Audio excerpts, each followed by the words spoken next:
If you look at the numbers, the numbers are pretty much in line from a top line point of view. 2.6% growth in volume. The EBITDA, slightly lower at 9,760 was the expectation to 9,974. So there's a slight improvement there, which has come in there for EBIT margins there. But the biggest surprise would be the EBIT margin, which has gone up by nearly 100 bips to 25%. Now in Q2 we had 24% of EBIT margins there, so that we would like to see clarity on the fact that where did 100 basis points jump come in from and from which segment, because currency did play a role in it, but what about the other factors which played out in Q3 for them?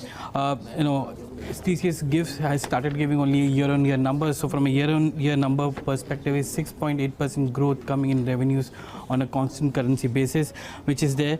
On a dollar revenue basis is $5.58 billion in revenues, which is again a jump of 6.8% in constant currency terms. And when it comes to net margins in dollar terms, it has fallen by nearly 134 bips to 20.4%, but operating margins again on a year-to-year basis has gone down by 59 basis points. So on a year-to-year basis there has been some fall in margins, but Q2 we saw exceptional pressure on margin, which took them to nearly 24%. Now in Q3 they've been able to come back to 25%. Now something which we need to figure out is whether they're going to maintain that same band of margin growth with the margin which they've been talking about it for many quarters, and that's something which we would like to seek clarity on.